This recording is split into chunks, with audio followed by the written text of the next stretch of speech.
8 de la mañana, 35 minutos, como todos los martes y jueves. Estamos en nuestra sección que habla de restitución de tierras y reparación a las víctimas. Hoy, concretamente, vamos a hablar de restitución de quienes tienen derecho a que se les devuelvan sus predios, don Juan. Así es, nos acompañan Giovanni Rincón, que es el director de Relaciones Interinstitucionales de la Unidad de Restitución de Tierras, y como siempre, Felipe Benavides, que es el abogado que está resolviendo aquí al aire con la ayuda del equipo que nos acompaña cada martes y cada jueves para consultar los casos pues, de las personas que nos llaman, que nos dicen que tienen alguna duda, algún tema, porque sobre esto, como ya nos hemos venido dando cuenta a lo largo del programa, pues hay muchas dudas al respecto. Bueno, don Felipe, ¿quiénes tienen derecho a que se les restituya su tierra? Tienen derecho todas aquellas víctimas que hayan sido despojadas u obligadas a abandonar su predio, su finca, su parcela, producto de acciones enmarcadas en el conflicto armado interno colombiano y con posterioridad al 1 de enero de 1991. O sea, antes del 91 la ley es muy clara, no se tiene contemplado. También quienes hayan sido obligados a vender, ¿cierto? Pues que puedan demostrar que les hicieron vender a un precio que era diferente al que se tenía de la propiedad. Sí, quienes con ocasión del conflicto armado interno, ¿cierto?, hayan sido obligados a vender a bajo precio por las presiones impuestas en el momento, o a abandonar el predio, o hayan sido obligadas a poner firmas, digamos, falsas, no a poner firmas, sino a poner la firma de manera forzada, o si le falsificaron la firma, o si gemeliaron resoluciones, si acudieron aquellos despojadores a mecanismos de falsificación y demás, tienen derecho a reclamar la restitución de sus predios. El papel de Giovanni en la unidad es ¿cuál concretamente? Crear como esos vínculos entre las diferentes instituciones que pueden estar involucradas, porque yo llego a hacer la reclamación, pero entonces el INCODER y todas estas cosas, ¿eso es lo que se hace allá? Sí, puntualmente la ley 1448 estructura el Sistema Nacional de Atención y Reparación Integral a Víctimas, que es un sistema conformado por entidades del orden público y privado que atiendan población víctima por mandato y por ley. Entonces, mi puesto es tal vez el de articular toda la oferta institucional de mi entidad dentro del sistema de esas entidades públicas o privadas que atienden integralmente a las víctimas. Y como la palabra lo dice, el tema de la restitución busca no solo devolver el predio que fue abandonado forzosamente o que fue despojado, sino también ofrecer las garantías para que las personas que están solicitando en un proceso de restitución su predio, pues puedan tener unas garantías mínimas para que ellos puedan retornar o tener el predio de una manera digna. Entonces, o de características similares en otro lugar. Doctor Felipe, hay restitución física y restitución jurídica. ¿Cuál es como la diferencia entre eso? Bueno, la restitución jurídica tiene que ver con la relación, digamos, documental, ¿cierto? Con el hecho de que yo figure en los documentos públicos como propietario o no. Porque me faltó decir en la pregunta pasada que tienen derecho aquellas personas que sean propietarios, poseedores u ocupantes de predios, ¿cierto? No están excluidos, por ejemplo, arrendatarios. Los arrendatarios no tendrían derecho a reclamar la restitución porque obviamente no tienen una relación sino de mero tenedor. No figuran los papeles. Y exacto, entonces jurídicamente quiere decir que la ley permite que se mejore la condición jurídica, la relación jurídica del predio, de la víctima con el predio. Si era poseedor, el juez de tierras eventualmente, y si cumple requisitos, podría no adjudicarle, sino declarar la pertenencia a su favor, hacerlo propietario. Ordenar que se inscriba en el folio de matrícula su condición de propietario. Eso es una relación jurídica. Y material significa pues la relación con la tierra, la explotación, el poder estar. Entonces me pueden ordenar restituir la posesión material. Es decir, entreguémosle la parcela a la víctima que la reclama, siempre y cuando acredite derechos, pero no necesariamente la restitución jurídica y material coinciden, sería lo ideal. Pero son dos situaciones distintas. Parte de esa restitución no la puede hacer la víctima, digamos, cuando los hechos ya hablan de asesinato o de desaparición. ¿En qué grado empieza la reclamación? O sea, por decir, yo soy el dueño del terreno, me asesinan, ¿quiénes tienen derecho? ¿Cuál es el orden ahí para reclamar?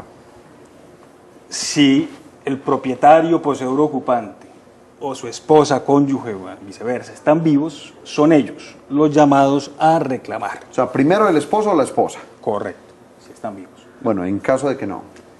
Entonces son titulares de la acción los herederos en el orden en que el Código Civil lo establece. Inicialmente hijos, ¿cierto? Hijos, cónyuge, si hay nueva cónyuge. Si no hay ni cónyuge ni hijos, los padres. Y si no está ninguno de ellos, sobrinos. Y si no hay ninguno, el bienestar familiar. Bienestar familiar, sí. Tenemos una llamada a esta hora. Carlos Julián, buenos días. Sí, muy buenos días, ¿cómo me les ha ido? Muy bien, ¿usted, señor? Bien, gracias a Dios. Bueno, escuchamos su inquietud, Carlos. Y disculpen que me salga un poquito de lo que ustedes están tocando pues del programa, para hacerle la preguntita a uno de los caballeros que están ahí, que yo ingresé al programa de reparación de víctimas el 28 del 2011, del 2012, sí, y hasta el momento pues a mí ya me aprobaron mi reparación de víctimas, ¿no es cierto? Pero entonces siempre me dicen que me llega una carta o que me hacen una llamadita aquí a la casa, y hasta el momento pues no me han dado pues ninguna respuesta. Como yo soy discapacitado de lo que me sucedió a mí de la época de violencia del barrio donde me encuentro, me dicen a mí que debo estar averiguando en el aguado, pero pues muchas veces no tengo para el transporte, para estar yendo y viniendo, pues no sé, a ver si que me pueden colaborar ustedes. Carlos, ya dejaste los datos en la línea de manera interna, ¿cierto? Sí, señor, sí. Bueno, Carlos, porque hay personas que están buscando en qué va tu situación, pero ¿qué le podemos decir a Carlos? Inicialmente decirle que desde la óptica del enfoque diferencial tiene, por su condición de discapacidad, entiendo, prelación en la atención de su caso. Sí. Si la unidad, la unidad obviamente tomó sus datos y está al frente del tema, resolverá con prontitud su solicitud. Entiendo que ya está inscrito en el registro de víctimas. Sí, señor. Y lo que procede es que se haga efectiva las medidas de reparación integral. Principalmente, y la que más le interesa a la gente, por supuesto, es la económica, porque ayuda de manera concreta. Pero la unidad está evacuando las solicitudes de manera gradual y progresiva, ¿cierto? Está, digamos que saliendo del atore que tiene o de esa gran demanda que tiene de solicitudes anteriores, y la de Carlos es reciente, pero por la condición de discapacitado debería la unidad tomar nota del asunto y agilizar su reparación. El caso que pone Carlos nos da pie a hablar de otra situación que puede ser la de las personas en situación de discapacidad o los menores de edad. Para esa reclamación, ¿ahí qué pasa? Correcto, los menores de edad están asistidos por el bienestar familiar en el caso de la unidad de víctimas y en el caso de tierras por la unidad de tierras directamente. Sí, puntualmente nosotros pues tenemos que dar cumplimiento a la ley y al enfoque diferencial y también un poco a la sentencia, la 3025, que habla de dar atención prioritaria a grupos minoritarios con características específicas. Dentro de ellos está los menores de edad y víctimas con discapacidad. Entonces nosotros hacemos un acompañamiento a estas personas de manera prioritaria, integral, y dándoles entendiendo un poco su situación. Es importante también aclarar el tema que al señor que llamó, que nosotros tenemos una dinámica donde se activan las solicitudes o las manifestaciones de restitución microfocalizando zonas, pues porque tenemos que llevar o asumir el territorio de manera fragmentada, porque no lo podemos asumir de manera total simultáneamente. Entonces la metodología de la unidad implica que nosotros hacemos unas zonas de microfocalización, y cuando activamos esas zonas de microfocalización, las solicitudes que se encuentran en ellas se activan. Cuando se activan esas solicitudes, lo que podemos hacer nosotros es darle prioridad a este tipo de solicitudes o de condiciones de las personas que se encuentran en discapacidad, menores de edad, y bueno, atendiendo un poco el tema de enfoque diferencial. Mujeres, madres, cabeza de hogar, grupos minoritarios discriminados históricamente, ¿cierto? Tienen, digamos que la ley establece una serie de garantías para que sean atendidos de manera prioritaria, tanto en tierras como en el marco de la unidad de víctimas de los demás delitos. Ahora que mencionabas el asunto con las mujeres, ¿hay un protocolo especial para ellas? ¿Hay un tratamiento como diferente? Correcto, hay un protocolo especial para atención a mujeres cabeza de hogar y a grupos minoritarios discriminados. ¿Qué es, en qué? ¿En qué se diferencia de la reclamación normal?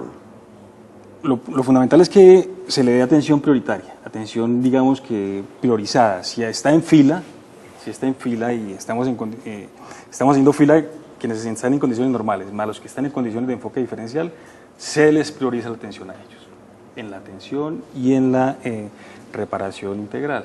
Y es importante recordarlo, hemos hablado en otras oportunidades, que también hay una atención inmediata. O sea, si yo llego con mi grupo familiar, mis 5 hijos, esto pasó en este momento, hay algo que me protege en ese momento inmediato de darme techo, por lo menos. Claro, eso nos lleva al tema no de tierra, ¿cierto?, del que estamos hablando, sino al tema de los demás delitos, los demás hechos violentos. Si yo soy desplazado, si producto del hecho violento quedo en condiciones que requiero atención inmediata, el Estado, y en este caso el ente territorial, está en la obligación de atender de manera inmediata esos requerimientos, que son pues el techo, la alimentación, utensilios, frazadas. Muy bien, vamos a recibir una llamada de Viviana. Viviana, buenos días, bienvenida. Hola, buenos días, ¿cómo están? Muy bien, ¿y tú?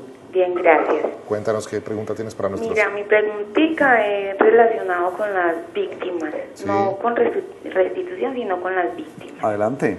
Mira, yo a mi esposo lo mataron en el 2001. Yo ingresé los documentos en el 2009. Me respondieron que no, como al año y medio, a los 2 años. Me dijeron que hiciera un recurso, hice el recurso, después volví para que me dieran la respuesta del recurso, pero allá en Acción Social dicen que no lo pagan, que porque en el papel que le da la fiscalía a uno dice que es supuesta víctima de Cacique Notibara y que tiene que decir que sí fue víctima. Muy bien, Viviana. El caso de ella, abogado, ¿podemos decirle algo? Viviana, hay que utilizar, entiendo que ya se agotó el recurso de reposición, ¿cierto? Pero digamos que el Estado está en la obligación de reconsiderar y de replantear sus decisiones en cuanto se les prueba que no les asiste la razón. Entonces la recomendación es acercarse a la personería, poner en conocimiento el caso de ellos y plantear la posibilidad de que se interponga una solicitud adicional, bien sea a través de los otros recursos o vía tutela. Yo quiero aprovechar la presencia de Giovanni, que es psicólogo y trabaja en la unidad, para que nos salgamos un poquitico como de tanto de las leyes. ¿Cómo le puede hablar uno como más al oído a las personas que son víctimas para que confíen en este proceso? O sea, acérquense, ¿porque qué? Porque hay personas capacitadas que los van a atender, porque aunque los procesos se demoren mucho, pues se van a tener en cuenta. ¿Cómo les podemos hablar, pero como de una manera más cercana? No, yo creo que estamos en un momento histórico en el país. El tema del reconocimiento de las víctimas, de sus derechos que han sido vulnerados dentro del contexto de conflicto armado, creo que tienen todas las garantías para acercarse, y si sienten la necesidad de llevar un proceso de restitución, lo pueden hacer con entera confianza, porque el equipo está, como lo dices, está capacitado para ello y tiene un compromiso de salvaguardar toda la información de esa víctima para que se maneje todo el tema de la confidencialidad, no quede expuesta ante actores que hacen presencia todavía en el territorio nacional. Sí, que no corra riesgos la seguridad. Exacto. Y lo otro es, aunque mucha gente tiene temor, porque esto es un tema sensible y levanta un poco de inconformidades dentro de todos los sectores sociales, es importante que la gente tenga la confianza y tenga pues la voluntad de poder acercarse a la unidad, de poder manifestar si el hecho victimizante fue el abandono o fue el despojo, y que pueda reclamar sus derechos y pueda llegar a un buen punto y se le reconozca que tiene un derecho sobre la tierra y que ese derecho no lo puede perder y que no lo puede dejar pues perderse en el espacio del olvido, porque realmente no puede necesitamos del tema, es su tierra. Claro, necesitamos que la gente se recupere el arraigo a su tierra, necesitamos que la gente pueda retornar, necesitamos que la gente sienta las garantías de que el Estado ha resarcido pues todo lo que el conflicto armado durante tantos años hizo. Entonces es un poco también que las personas se den cuenta que pueden recuperar lo que perdieron, parte de su identidad que fue fragmentada, y también fortalecer esas comunidades que por hechos violentos pues se desplazaron, y prácticamente, que es el caso en Antioquia, pues muchas personas tuvieron que salir de sus municipios y tener que asumir otro tipo de vida, que eso exigía una cantidad de cosas para esa familia y cosas traumáticas. Entonces un poco también devolverles esa garantía de que puedan vivir tranquilos. Pues señores, muchas gracias por acompañarnos en esta jornada, una nueva jornada con la Fundación Forjando Futuros, el tema de restitución de tierras. El jueves los esperamos nuevamente para que hablemos ya del tema de reparación de víctimas, y gracias por resolvernos las inquietudes. Bueno, a ustedes, muchas gracias. Vamos a un corte rápido de mensajes institucionales. Regresamos con un invitado que está esperándonos hace ratico para contarnos unas cosas muy especiales que tiene preparadas para ustedes. No se vayan de la sintonía, Mañanas con Vos.